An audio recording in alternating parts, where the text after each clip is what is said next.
34 பேரின் உயிர்களை மண்ணுக்குள் சங்கமிக்க வைத்த கொஸ்லந்த மீரியபெத்த மண்சரிவை யாராலும் இலகுவில் மறந்துவிட முடியாது.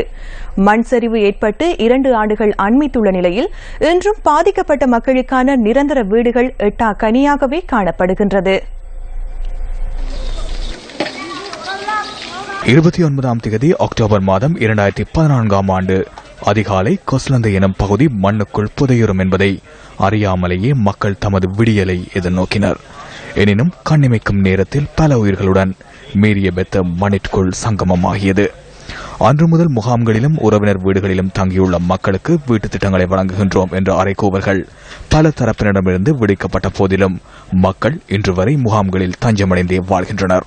மண் சரிவில் சிக்கி பாதிக்கப்பட்ட 75 குடும்பங்களைச் சேர்ந்த 324 பேர் இன்று வரை பூனாகலை மாக்கந்த தேயிலை தொழிற்சாலையில் உள்ள முகாமில் தங்கியுள்ளனர். அவர்களுக்கான வீட்டு திட்டத்தினூடாக 75 வீடுகள் அமைக்கப்பட்டு வருகின்ற போதிலும் இதுவரை அவை பூரணப்படுத்தப்படவில்லை என பாதிக்கப்பட்ட மக்கள் விசனம் வெளியிடுகின்றனர். எங்களுக்கு போட்டி அது இதுன்னு வேணாம், அந்த கட்சி இந்த கட்சி எல்லாம் வேணாம்.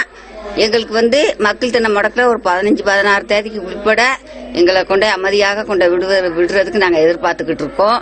நாங்கள் இதில் கடந்தே சுகமில்லன்னு இந்த நேரம் மறந்தெடுத்துக்கிட்டு இருக்க இயலாது. எந்த கட்சியில இருந்தாலும் சரி, நீங்க எல்லா அமைச்சர்மார்கள் அத்தனை பேரும் அமைதியாக எங்களுக்கு இந்த வீடை கையளிச்சு விட்டுட்டு போங்க. நீர் வசதியோ மின்சார வசதியோ பூரணப்படுத்தப்படாத நிலையில் இந்த மக்கள் இன்னல்களுடன் தமது காலத்தை முன்னோக்கி கொண்டு செல்கின்றனர். மீரியபெத்தவில் மண் சரிவால் பாதிக்கப்பட்ட மக்களுக்கு வீடுகளை அமைத்துக் கொடுப்பதற்கான அடிக்கல் நாட்டும் நிகழ்வு கடந்த 2014ஆம் ஆண்டு டிசம்பர் மாதம் 18ஆம் தேதி பூனாகலை மாக்கந்த பகுதியில் நடைபெற்றது. இந்த நிகழ்வில் முன்னாள் கால்நடை அபிவிருத்தி அமைச்சர் ஆறுமுகன் தொண்டமான் அடிக்கல் நாட்டி வைத்தார். அதனையடுத்து மீரியபெத்தவில் மண் சரிவால் பாதிக்கப்பட்ட மக்களுக்கான வீடமைப்பு திட்டத்தை தோட்ட உட்கட்டமைப்பு அமைச்சர் பழனி திகாம்பரம் மீண்டும் அடிக்கல் நாட்டி ஆரம்பித்து வைத்தார். இந்த நிகழ்வு கடந்த வருடம் மார்ச் மாதம் 1ஆம் தேதி நடைபெற்றது.